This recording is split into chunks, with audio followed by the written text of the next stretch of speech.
오늘 시장 정말 힘드셨죠? 다들 고생 많으셨습니다. 이럴 때일수록 한 발짝 물러서서 나무가 아니라 숲 전체를 봐야 합니다. 제가 오늘 정말 재미있는 리포트 하나를 들고 왔는데요. LS증권에서 나온 건데 이게 딱 제가 아끼는 후배한테 퇴근길에 야, 딴 건 몰라도 이건 꼭 읽어봐라 하고 쓱 건네주는 그런 느낌의 자료입니다. 바로 K-팝 산업의 투자판, 이 게임의 룰이 어떻게 바뀌고 있는지에 대한 이야기예요. 누가 컴백한다, 앨범 몇 장 팔렸다, 이런 단신 뉴스 말고요. 이 K-팝이란 산업 자체가 돈을 버는 방식, 그 근본 구조가 어떻게 바뀌고 있는지 그 핵심을 제대로 짚어드릴 테니 정신 바짝 차리고 따라오셔야 합니다. 요즘 온통 방탄소년단 완전체 컴백 얘기뿐이죠. 물론 엄청난 뉴스 맞습니다. 하지만 우리 같은 투자자들은요, 그럴 때 한 걸음 뒤로 빠져서 냉정하게 봐야 해요.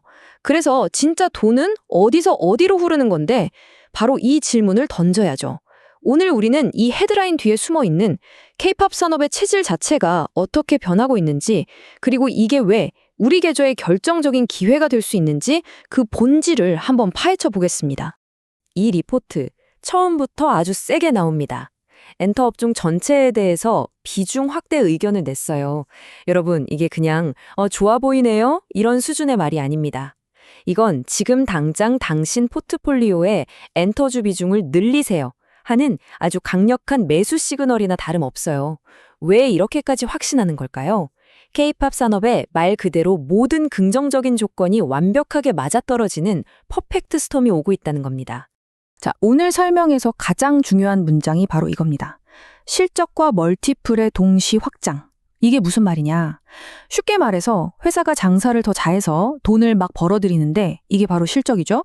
시장 참여자들이 와, 이 회사 미래가 더 밝구나 하면서 주가에 붙는 기대치, 즉 몸값, 이게 멀티플입니다. 까지 같이 올려준다는 뜻이에요. 제 20년 실전 경험으로 볼 때요. 이런 경우는 정말 보기 드뭅니다. 보통은 실적이 좋으면 기대감이 좀 빠지거나 기대감만 높은데 실적이 못 따라오거나 둘 중 하나거든요. 그런데 이 두 개의 엔진이, 이 두 개의 로켓이 동시에 점화된다?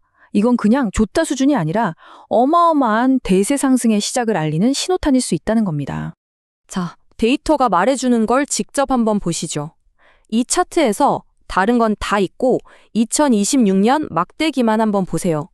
엔터 4사 합산 영업이익이 무려 9,659억 원, 전년 대비 110%가 넘게 폭증합니다. 이건 그냥 그럴 것 같다는 막연한 기대가 아니에요. 아까 말한 퍼펙트 스톰이 왜 오는지 그 주장을 뒷받침하는 명백한 숫자입니다. 이렇게 폭발적인 이익 점프가 눈앞에 보이는데 이런 섹터를 그냥 지나친다? 그건 투자자로서 할 일이 아니죠. 좋습니다. 그럼 이 엄청난 성장을 이끌 첫 번째 엔진은 과연 뭘까요? 네, 다들 예상하셨겠지만 바로 단기적인 모멘텀 방탄소년단입니다. 이들의 완전체 컴백은요, 이 섹터 전체를 단숨에 다른 레벨로 끌어올릴 가장 확실하고 강력한 치트키나 마찬가지입니다. 1조 원. 자, 이 숫자 한번 소리내서 읽어보세요. 1조 2천억 원. 감이 오시나요? 이게 뭐냐면 이번 BTS 월드 투어 딱 하나에서 나올 것으로 예상되는 공연 매출액입니다. 웬만한 중견기업 1년치 전체 매출보다도 많아요. 근데 더 놀라운 건 뭔지 아세요? 이 숫자가 꽤나 보수적으로, 그러니까 낮춰 잡은 추정치라는 겁니다. 이게 도대체 어떻게 가능한 계산인지 한번 뜯어보죠. 계산은 생각보다 아주 간단합니다. 총 82회 공연에 회당 평균 관객 6만 명, 그리고 티켓값을 25만 원으로 잡은 거예요. 딱 이렇게만 곱해도 1조 2천억 원이 나옵니다. 근데 이게 끝이 아니죠. 공연장에 온 관객들이 굿즈, 그러니까 상품을 사잖아요. 한 사람당 딱 10만 원어치만 산다고 가정해도요. 거기서 5천억 원이 추가로 붙습니다. 이게 바로 BTS라는 단 하나의 IP가 사진, 그야말로 돈을 북사하는 수준의 파괴력인 거죠. 그런데 여러분, BTS는 이 거대한 퍼즐의 시작일 뿐입니다. 진짜 중요한 투자 포인트는 이런 단기적인 이벤트가 아니에요. 제가 정말로 강조하고 싶은 건 바로 이 K-팝 산업의 비즈니스 모델, 그 돈 버는 근본적인 방식 자체가 바뀌고 있는 더 큰 그림입니다. 지금부터가 진짜 장기 투자를 위한 핵심 내용이니 더 집중하셔야 합니다. 이 슬라이드 한 장이 오늘 이야기의 모든 걸 말해줍니다. 왼쪽을 보세요. 과거의 K-팝은요, 아티스트가 컴백이라는 이벤트를 해야만 돈을 버는, 그래서 실적이 막 널뛰게 하는 예측이 너무 어려운 사업이었어요. 그런데 오른쪽, 지금은 어떻습니까? IP와 플랫폼을 기반으로 해서 안정적인 반복 매출을 계속 만들어내는 구조로 바뀌고 있습니다. 이게 마치 디즈니 같은 거예요. 미키마우스가 작품 활동을 쉬고 있어도 캐릭터 상품이랑 디즈니 플러스 구독료는 계속 들어오잖아요. 바로 그겁니다. 이 지점이 바로 시장이 K-팝 산업의 가치, 즉 멀티플을 재평가하게 만드는 핵심 열쇠인 겁니다. 이 데이터가 그걸 정확하게 증명해주죠. 한번 보세요. 팬들이 앨범을 왜 살까요? 1위가 놀랍게도 수집이고 2위가 아티스트에 대한 재정적 지원입니다. 음악을 듣기 위해서라는 응답은 순위가 한참 뒤예요. 바로 이겁니다. 팬들의 소비 행태 가치가 이미 음악 감상을 넘어선 거예요. 이게 바로 K-팝 산업의 안정적인 반복 매출을 만들어내는 강력한 엔진입니다. 이제 팬은 단순한 소비자가 아니라 이 비즈니스를 함께 키워나가는 가장 중요한 파트너라고 봐야 합니다. 자, 이론적인 설명은 이쯤 하고요. 이제 가장 중요한 질문으로 넘어가야죠. 그래서 도대체 뭘 사야 하는데요?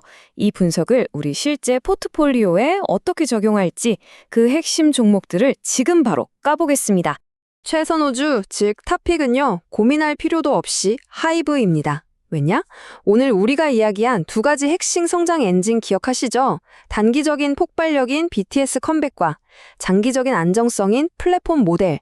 이 두 마리 토끼를 가장 완벽하게 다 잡고 있는 회사가 바로 하이브이기 때문입니다. 리포트에서 제시한 목표 주가는 48만 원인데 현재 주가를 생각하면 여전히 올라갈 자리가 충분하다고 봅니다. 다음으로 눈여겨볼 종목은 디어요입니다. 만약 하이브가 BTS부터 플랫폼까지 다 하는 종합 선물 세트 같은 회사라면 디어유는 오직 팬덤 플랫폼이라는 한우물만 파는 전문가라고 할 수 있어요. 특히 전 세계 팬들을 자기네 플랫폼으로 끌어모으는 능력이 아주 탁월하기 때문에 이 플랫폼 비즈니스의 성장성에 집중적으로 베팅하고 싶다. 그러면 가장 확실한 선택지가 될 수 있는 거죠. 자, 오늘 내용 정리하겠습니다. K-팝은 이제 단순한 음악 산업이 아닙니다. 강력한 IP와 탄탄한 플랫폼을 가진 어찌 보면 기술주에 가까운 비즈니스로 완전히 진화했습니다. 여러분, 시장은 예측의 영역이 아니라 대응과 생존의 무대입니다. 오늘 우리가 함께 살펴본 이 거대한 구조적 변화의 흐름 위에서 여러분의 소중한 포트폴리오는 지금 어디쯤 서 있는지 한번 진지하게 점검해 보시는 계기가 되었으면 합니다.